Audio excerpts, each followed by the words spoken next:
The music marketing content game is constantly evolving. And quite honestly, the bar has never really been higher in terms of what we're putting out to promote our music. It doesn't matter if you're using ads or just solely relying on organic content. There really is no replacement for an engaging piece of video content to promote your work. I mean, we're now living in a time where we're seeing basically like fully produced music videos in 15-second clips being used to promote music on Spotify, which is incredibly effective. It's not the only way to do it. Let me just go ahead and tell you, if you don't have access to a full production crew, it's okay, but it is effective, which is why it's happening all the time.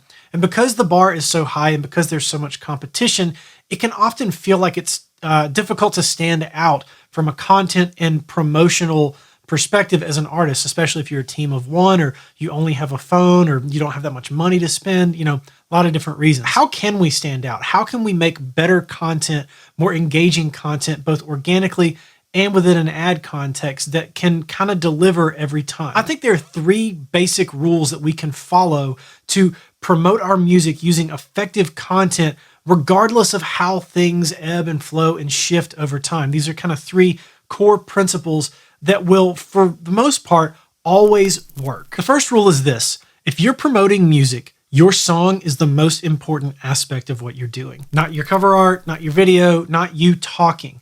Yes, your cover art is very important. Yes, better video promotes music more effectively. And there are times, yes, to talk about your song, to nerd out on production and mixing and artwork and all the things that go into that. But if you're trying to get people to go from social media to Spotify, or from social media to your website to buy merch or sign up for your email list or whatever, if you're trying to promote music, nothing replaces the importance of the song itself. So what this means is, number 1, make sure you're putting your all into every track you release.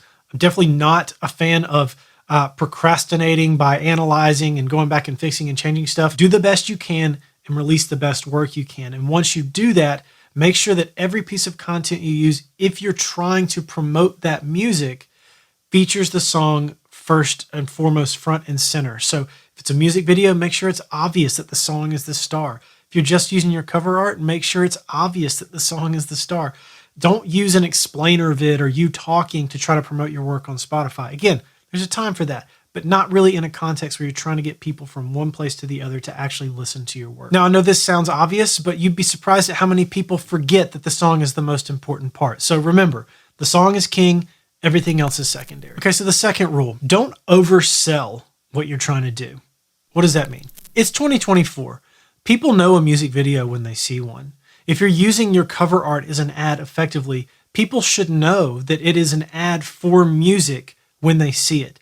It should pass that grunt test. If somebody immediately lands on your video, they should know whether or not you're promoting music or something else. If you do your job well, and if you create an engaging piece of content, people will know immediately whether or not you're promoting music, which means you don't have to put out now, available now, listen now on all platforms. Let the song and let the visual creative do its job. Now, I will say there's an argument for including just the Spotify logo. I still find that to be very effective for ads. I don't think that you need to include every logo for every platform. I mean, honestly, we live in a world where Spotify is pretty much synonymous with music consumption and streaming. Whether you like it or not, you can disagree in the comments. That's totally cool. But the fact is, that really is the case. When people hear Spotify, they think streaming. When they hear music streaming, they think Spotify. It's the 800-pound gorilla in the room. It is outdoing every other platform on the planet in terms of music consumption. So just that logo is enough to indicate the light bulb to your viewer and listener that this music is available on all streaming platforms. And if it's not available on all platforms, my advice would be to start releasing to all platforms. Go back and update your old releases to make sure they get on all platforms if you can.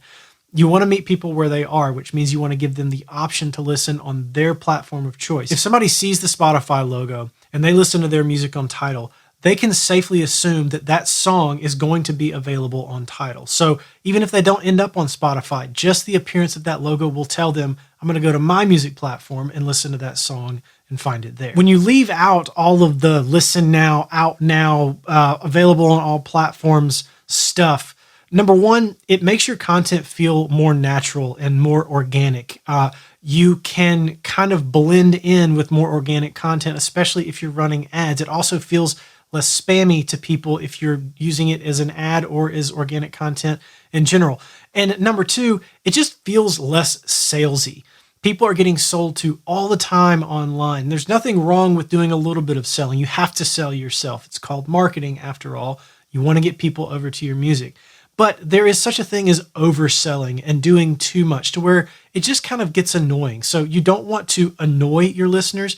You want to inform your listeners and then get them over to Spotify as a result of that. Now, this third rule is my favorite one. And this has everything to do with the psychology of why someone would click through on your ad or your video that you've posted wherever to listen to your music on Spotify. And this has less to do with what you are telling people and what you are giving people, and more to do with what you are not giving them. You want to leave your listener wanting more. So what does that mean? Well, it's very simple. Imagine your ad or your video features 4 bars of music. The best way I can explain this is to take 2 different sections of your song and include the last 2 bars of section 1 and the first 2 bars of section 2. So let's say you're going from the verse into the pre-chorus. You want to give people a taste of the end of the verse and then a taste of the beginning of the pre-chorus. You want to go from verse to chorus or pre-chorus to chorus or chorus to bridge. You want to find a moment in your song or multiple moments if you're running ads to test from your song where there's a transitional element in the track where things lift up and increase the engagement for your listener. What it does is it helps your listener and your potential fan to have a bit of context about multiple sections of the song. They get a glimpse of that emotional journey that you can take them on as an artist.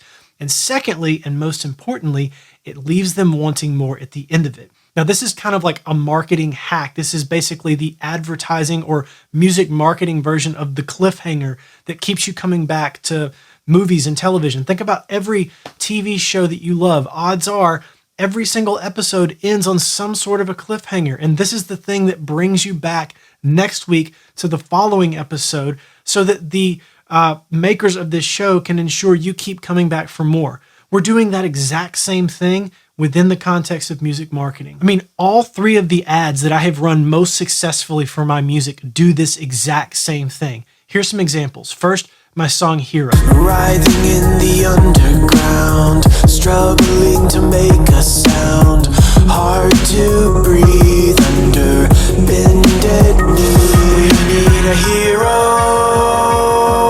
someone. Second, an ad for my song Lions. But every prison has a way to escape and a master to consume. We are the lions, the hunters. And lastly, an ad for my song To the Wolves. You brought this on us when you tried to save yourself.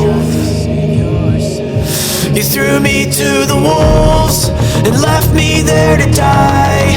Now, if we take a quick peek at my ads manager, you can see that the ads for Hero and Lions have overwhelmingly gotten the most results from the ads that I've run over the past however long. I've deleted a bunch of ads out of here, I'll be honest. So there's a lot of stuff that's missing and not here anymore. But in recent times, these are the ads that I've run most successfully. In fact, these newer ads for Lions and Hero are still doing better than the ads for To the Wolves from a cost perspective. No doubt it's because, honestly, the ad for Hero has a catchier piece of audio. I just wrote a better verse hook for that song to grab your attention initially. I think there's no doubt about it that the verse for Hero is catchier than the verse for To the Wolves, which is why it's lower in cost, which is why it has a higher click-through rate. Most importantly, all 3 of these ads do the same thing really, really well. They introduce the verse and then they get into the chorus and then they cut off. So I didn't even do the 2 and 2 thing here. I did 4 bars and like 1 or 2 bars because of the tempo. I could get away with that. The point is I left the listener wanting more, and this translates beautifully from a marketing perspective. The human brain is designed to want to close these loops. We need closure. Psychologically, we want to wrap that in a tiny little bow. So when you leave that open-ended for somebody and you don't give them that resolve, that resolution within the ad, they're more apt to click through to Spotify just out of sheer curiosity because they want to know how that section of the song ends and where it takes them. If you can do that in a way that gives them 30 seconds of a stream so that you at least get one stream out of the deal, even if they don't like the track ultimately, then you're winning the game. Now, obviously, the ideal version here is to create a song that captures attention and engages the listener throughout and makes them want to listen over and over again. But to do that, you have to get them from the ad or from your video on social media over to Spotify to start. So those are 3 evergreen ideas that I hope will help you market your music more effectively, regardless of the context. So that's it for this one. If you enjoyed this video and you want to go deeper with topics just like this every single week, then I hope you'll subscribe to my newsletter, The One Thing. Every week I send out one thing that I am either thinking about or testing to help you succeed as an independent artist. So if you do want to subscribe to that, I'll leave a link to do so in the description of this video. And as always, thank you for watching, and I'll catch you on the next one. Peace.